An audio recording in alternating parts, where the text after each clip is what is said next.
Adam Caplan is our NFL insider. He's covered the NFL for almost 30 years, second to none in the business, and we're lucky to have him on SportsGrid. You can follow him on X at Caplan NFL. He's traveled all over the country to training camps already this summer. He was just in Lipstick City, where he's very popular. But we'll start today by talking about Brandon Aiyuk. Now, the thing that I'm interested in, as you know, is only one-sided.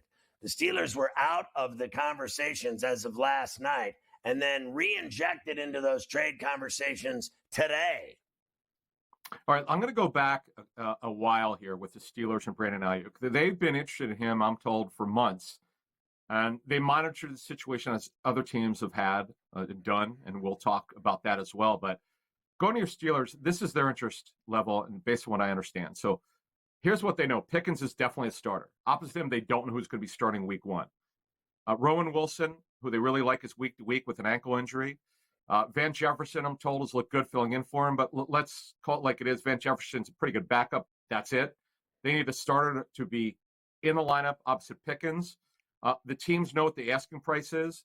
The feeling around the league is if you're trading for Brandon Aiyuk, you're going to have to give him the receiver back so that your Steelers remain interested. Now, understand with trade talks, you could have understanding one day that, you know what, we're not going to do this, but you monitor and you keep checking, and you can get back in. And I know ESPN had a report that they're back in it. I know they've been monitoring the whole time. So let's go talk about the other teams here, the Browns. I know people are kind of surprised. Well, why would the Browns be mentioned? Got to understand a couple things here. Amari Cooper is on the last year of his deal. He didn't get an extension. He got a revised last year of his contract. They added $5 million incentives. They guaranteed his salary for the season, but he's not signed past the season. Elijah Moore, you might remember a couple years ago, he was acquired from the Jets, former second-round pick. He's on the final year of his rookie deal. So if you look past this season, they don't have anybody. They don't have a true number one receiver. Jerry Jeudy is like a 1A, by the way. Jerry Jeudy, his contract extended, making over $17 million this season. But the Browns are going for it. I'm told Deshaun Watson looks pretty good in training camp. They're going for it, and they have sincere interest in this player. And then the Patriots, in my reporting here, I put out back in March, the Patriots are calling every single team who potentially had a receiver available. They were in on Calvin Ridley. They thought they made a competitive offer. He decided not to re-sign with the Jaguars. He wanted to stay down south. He's with the Titans. They called the Eagles for A.J. Brown. They told him that they were not trading the player. Well, they called a lot of teams for him. So they're sincerely interested. And by the way, I knowing the way these things work, you typically want to trade when you make a trade and you're going to get a first or second round pick or multiple picks. You like to trade them to a team that's A, not going to be very good, and B, it's going to have a high draft pick. If you look at all the teams that are interested in Pharrell, the Patriots would give him the most return for their buck. And the Commanders, by the way, the Commanders are running a spread offense under Cliff Kingsbury, their new offensive coordinator. They're locked in for the future with Terry McLaurin.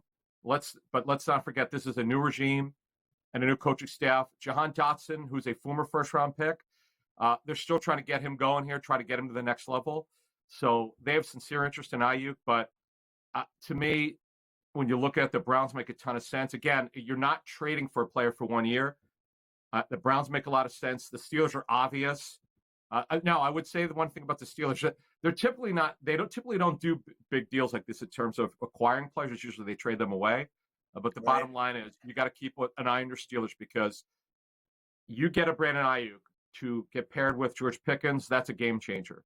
Don't worry about the depth. You've got two absolute studs at receiver. Now, as far as the Niners, when you look at their situation, if they're able to move Aiyuk, Ricky Pearsall, unfortunately, Kyle Shanahan said today, and I could give you a little bit more information on it as I understand it. Shanahan said there was an issue with his shoulder from OTAs. I'm told the hamstring is fine. He's practiced well, but now he's got a shoulder issue. Remember, they drafted him in the first round this year. He's got to start someday. Within his first 4 years of his contract, he's got to be a starter. But you've got Deebo Samuel past this season, Pharrell. No guarantee money left in his contract, so they could always get out of it if they want to. But they've tried to get Aiyuk re-signed, but they're nowhere close, because he's with this team with a lot of passing options. Christian McCaffrey, who, by the way, is going to be down for a bit with a calf injury. Right. It's hard to pay him like A.J. Brown money, $32 million a year, a true number one, when he's not putting up those type of numbers because of the situation he's in. There's too many guys who got to get the football in the Niners offense. So just now, I guess McCaffrey did an interview with NFL Network where he said, literally, quote unquote, that Aiyuk is a former teammate. Do Yeah, you I don't think know. he's been traded this afternoon already, and we just don't know to who? Well, look, they're engaged with a bunch of teams here, and we know the report about your Steelers. And look, they know that getting a deal done with Ayuk, with their team, with the Niners, is highly unlikely because they're so far apart. Yeah, he said former teammate, huh? I wonder if that's a Freudian slip or that's actually the truth. So that is interesting. No, but it has not been done yet, as far as I know. Within the last 5 minutes, as I look at my text, no, not like it's been done yet. We'll see. Okay, so let's talk about the Raiders because you were just Yeah. with them in Costa Mesa, California. How did that go? That was amazing. I have to tell you, this is last Saturday evening, right, where the Chargers used to practice, and they've moved to the Bolt in El Segundo. In my entire career, I've not seen anything like this. They hit for I'm talking about in pads, taking players to the ground, actual tackling for well over a half an hour. This is really not done. Usually when teams hit, Scott, it's for 3 to 5 minutes, maybe 10. And usually they separate through maybe 2 small hitting periods. Antonio Pierce wants a physical team. He told me that as much when I was talking to Coach Pierce at the owners' meetings back in March. But this is unbelievable, Scott. I mean, it was, you just don't see this. And I got to tell you, and I know the odds makers have them at 6.5. The over is minus 145, but the over at 7.5 is plus 135. Let's not forget, they were 8-9 last season. Okay, remember, until late in the season, they were in the playoff hunt for a wild card.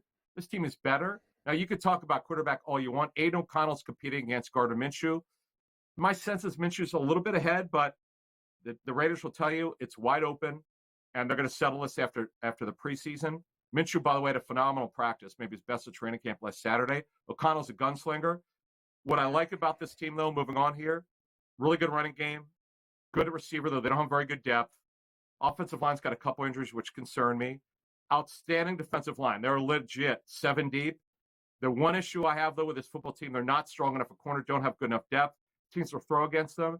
This is absolutely a team, if they can get consistent quarterback play, that could push for a wild card. I know they're plus 900 to win division. They're not winning division. That's not going to happen.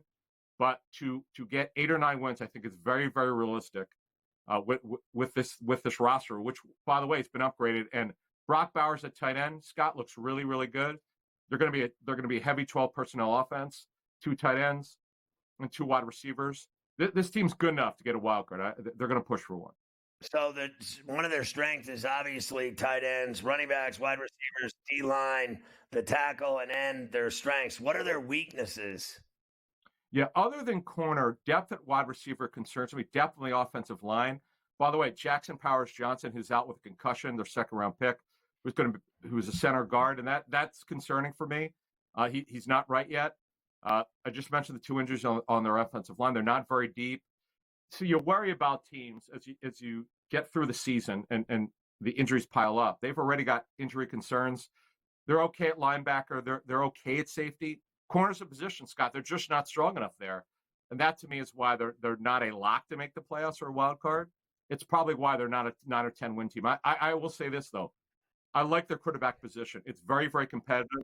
Aiden O'Connell's an absolute gunslinger, and I could tell you Gardner Minshew is super competitive. He turned down 3 or 4 offers, I'm told, to be a backup, and he had one chance to be a starter. It was with the Raiders at $12.5 million a year. That's pretty good.